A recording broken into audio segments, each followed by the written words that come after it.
The 2009 Tour de France, where world leaders will commit to making cancer a priority in their country.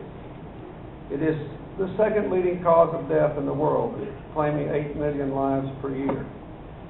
And experts predict that cancer rates could increase by 50% to 15 million new cases a year by 2020.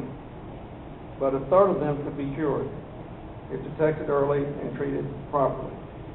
This is an exceptional commitment by an exceptional person, and so I would like to invite Lance Armstrong to make a few remarks, and then he will introduce the mayor. Well, let's take that picture. Let's give him a hand.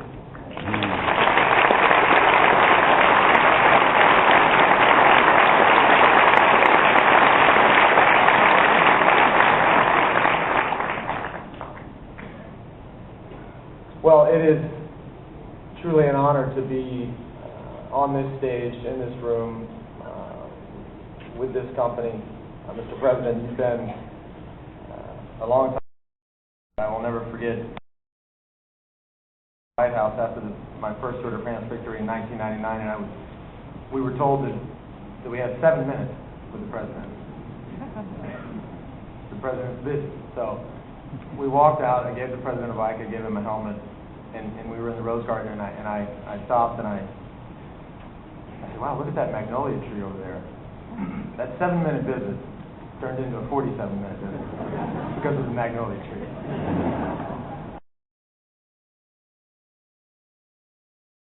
President, so thank you for being a friend and for allowing us to be here to talk about this critical issue. Mayor Bloomberg, thank you for having us in your city. As always, we love it here. As the President said, this disease takes 8 million people around the world every year, 22,000 people a day. If you look at it, just looking at it, is more than AIDS. This must be a global health priority. It is the reason that we are here today. There is much we can do. There's a man just up the street from here in Harlem by the name of Dr. Harold Freeman. And Dr. Freeman taught me a very important thing a couple of years ago just by running the Cancer Center in Harlem. As he walked the halls and he looked at the underserved and the uninsured and underinsured population, he said, Lance, you see these people, he says, we have the information and the technology and the medicine to save their lives, but we do not apply it in the United States of America. And as long as we do that, that's a moral and an ethical failure. True for South America. We have the medicine, we have the procedures, we have the technology to save lives in all of these continents.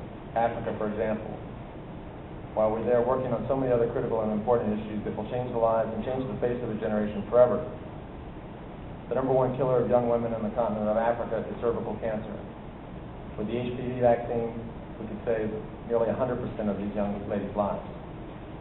And so us as Americans, or us as in an international community, if we are not doing that, if we are not applying the medicine that we have to the people that need it the most, then we are failing morally and ethically. That must change, and that is the reason for the Live Strong Global Awareness Campaign that we will launch beginning today. But some of you may or may not know, I've decided to race my bicycle again.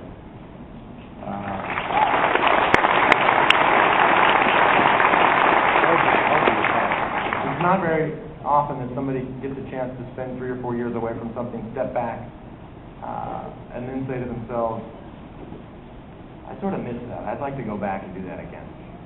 But I've had that opportunity, and with this campaign, we feel that by racing the bicycle all over the world, beginning in Australia, ending in France, at the Global Summit, it is the best way to promote this initiative. It's the best way to get the word out. I was just backstage speaking with my good friend Bono. There's no difference. When Bono goes to play a concert in Buenos Aires, he talks about his issues. When he plays a concert in New York City, he talks about critical issues. This is a campaign. This is a campaign to spread the word, create awareness, and ultimately, and hopefully, save lives. Partnerships here are critical. We know that we cannot do this alone. We know that the President Clinton Foundation cannot do this alone. We have to partner with other NGOs. like we've done here in the United States. We have to partner with corporations. We've been longtime partners with Nike, for example. We created the Live Strong Collection that donates 100% of the proceeds to this fight, 100%. They do not make a dime off the sale of those goods in order to fight cancer. We also have to work with governments. I know Mary Robinson's here. I got to meet Mary earlier. She governed the Smoke-Free Ireland. We know that that works. She was instrumental in signing the World Cancer Declaration and making sure that it's a constant reminder out there. So I look forward to 2009. I look forward to racing again. I cannot guarantee an 8th Tour victory, but I can guarantee you that the Live Strong message will touch all aspects of our society, all continents of our society, and certainly touch on all the different diseases and facets of cancers that need the attention. So thank you. And finally, it's my honor to introduce another good friend of mine, the mayor of this great city, Mayor Michael Bloomberg. Lance Armstrong. We have been friends a long time, but I want to say something that he just sort of alluded to at the end. The world has its fair share of genuine victims. The victims of the genocide, of the children impressed into conflict, the horrible things that have happened to the people in Darfur, the people who have been hit in Haiti and elsewhere by the recent natural disasters. But it's better if the smallest number of them possible think of themselves as victims, and instead think about what they can do to change their own circumstances, to seize control of their own destiny, to build a different future. The thing I always admired about Lance Armstrong when he dealt with his own cancer, and then he started organizing these efforts around the world and started selling these little bracelets, and there are well over 50 million of them in distribution around the world, is that the whole message is, do not think of yourself as a victim. And